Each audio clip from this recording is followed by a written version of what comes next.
आप सब लोगों ने, अरे अब आप हाउस चलाओगे क्या? आपने हाउस चलाना है क्या? आपने हाउस चलाना है क्या? आप सब लोगों ने हाउस चलाना है क्या? आदरणीय अध्यक्ष महोदय, मैं आभार व्यक्त करना चाहूँगी। मैं लोक सेवा आयोग विभाग मंत्री जी से ये पूछना चाहूँगी कि आज उत्तर प्रदेश की भारतीय जनता पार्टी की सरकार में हमारे युवा खून के आंसू रो रहे हैं। आदरणीय मंत्री जी, आज का हमारा युवा ना शादी कर पा रहा है, न सो पा रहा है, न ठीक से रो पा रहा है। मैं आदरणीय अध्यक्ष महोदय, युवाओं की पीड़ा सुनने पे इतना कष्ट क्यों होता है भारतीय जनता पार्टी को?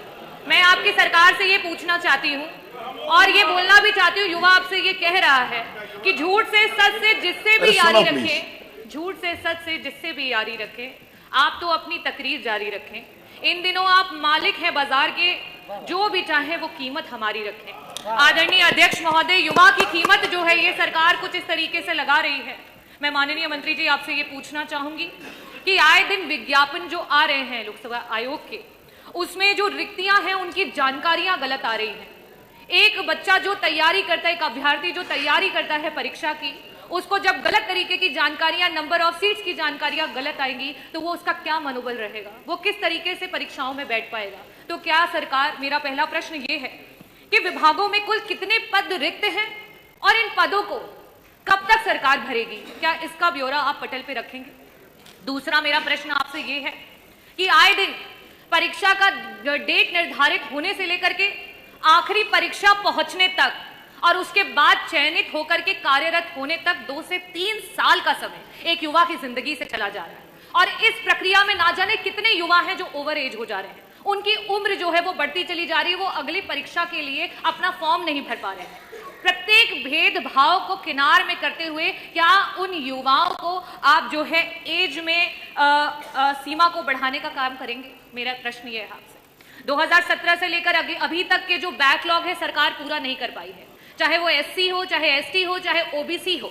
ना तो उन पदों का आंकड़ा या ब्यौरा दे पाई है और ना ही उनको भरने की कोई प्रक्रिया को पूरा कर पाई है। सरकार उन पदों की जो आंकड़े हैं उसको पटल पर रखेगी और कब तक उनको भरेगी, इसके बारे में पूछना चाहूंगी। जिस तरीके से आपका यूपीएससी एग्जाम कराती है, पुरानी सरकार समाजवादी पार्टी में जिस तरीके से परीक्षाएं हो रही थी, उस समय आपका माइग्रेशन इन रिजर्वेशन लागू होता था। आज इस समय ये हो चुका है कि एक दलित समाज का, एक ओबीसी समाज का, एक पिछड़े समाज का, एक आपका आदिवासी समाज का बच्चा जो आरक्षित वर्ग के बराबर के मार्क्स लेकर के आ रहा है, लेकिन उसको जो है अनारक्षित वर्ग के मार्क्स को लेकर के आ रहा है, लेकिन उसको आरक्षित वर्ग में डाल दिया जा रहा है, जिसकी वजह से वो आगे की परीक्षाओं में नहीं बैठ पा रहा है। क्या पुरानी सरकारों की तरह आप उसको लागू करेंगे? और मेरा लास्ट का, क्योंकि पारदर्शिता बहुत जरूरी है, इस समय नॉर्मलाइजेशन और स्केलिंग जो है वो खत्म हो चुकी है, अंक बच्चों के दिखाई नहीं पड़ रहे हैं। क्या सरकार इसको पारदर्शिता से लागू करेगी? बहुत बहुत आभार। माननीय अध्यक्ष जी, माननीय सदस्य की जो चिंता है मान्यवर, वो हम आपको मान्यवर बता दें आपके माध्यम से कि जितने भी पद यूपीएससी के या एसएससी के जितने भी रिक्वेजिशन जाते हैं मान्यवर, उन सब पदों के लिए वर्ष में एक पहली बार कैलेंडर जारी होता है और पूरे साल भर का कैलेंडर जारी होता है और उसमें जितने पद रिक्त हैं उसमें बाकायदा डेट, विज्ञापन की डेट भी दी जाती है। विज्ञापन की डेट से लेकर और अंतिम परीक्षा तक की डेट पहले दी जाती है। 26 के लिए 30 जनवरी को कैलेंडर जारी हो गया मान्यवर।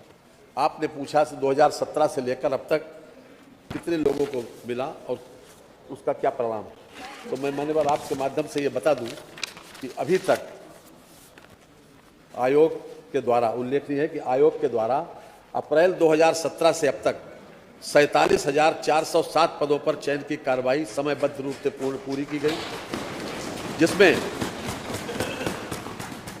सामान्य वर्ग के कुल 18,004 अभ्यर्थियों को, ईडब्ल्यूएस के श्रेणी के 2,081 अभ्यर्थी, अनुसूचित जाति वर्ग के 9,580 और जनजाति के, अनुसूचित जनजाति के 447 अभ्यर्थी और अन्य पिछड़ा वर्ग के 17,295।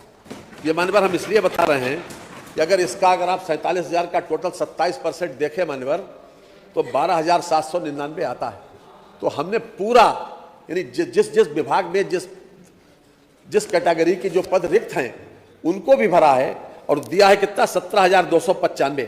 बार बार ये कहा जाता है कि हम आरक्षण का पूरा वो पालन नहीं कर रहे हैं माननीय। जो भी संवैधानिक व्यवस्था है माननीय उसको हम पूरी तरीके से पालन कर रहे हैं और ये अपने आप में इस बात का सबूत है कि जो संख्या जिसके आधार पर हमने वो बता रहे हैं, दिया है, तो संख्या बता रहे हैं उसमें आपने SC ST भी पूछा, SC पूछा और उसके आधार पर हम ये बता रहे हैं खास तौर से कि संख्या 27% इतनी है लेकिन दिए गए 17,295। नहीं, आप अधिकार तो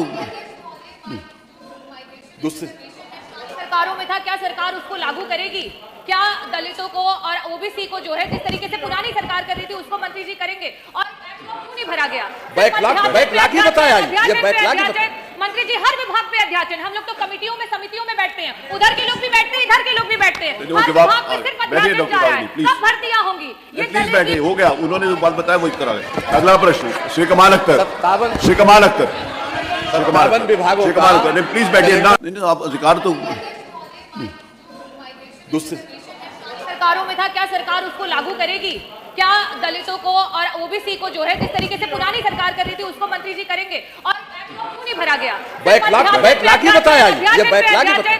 मंत्री जी हर विभाग पे अध्याचन, हम लोग तो कमिटियों में समितियों में बैठते हैं, उधर के लोग भी बैठते हैं, इधर के लोग भी बैठते हैं, हर विभाग पे सिर्फ अध्याचन जा रहा है। कब भर्तियां होंगी? ये प्लीज बैठिए, हो गया, उन्होंने जो बात बताया वही करा गया। अगला प्रश्न श्री कमाल अख्तर, श्री कमाल अख्तर, श्री कमाल विभागों श्री कमाल अख्तर, प्लीज बैठिए ना, डॉक्टर आगे बैठिए, this is not the way, please please बैठिए, बैठिए। नहीं विभागों का नहीं, वैसे मैं इस बात को अलाउ नहीं करता।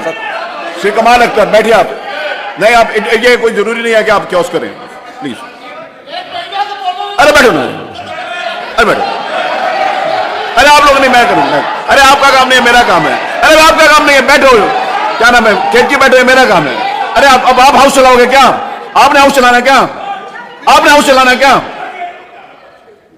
आप सब लोगों ने हाउस चलाना क्या?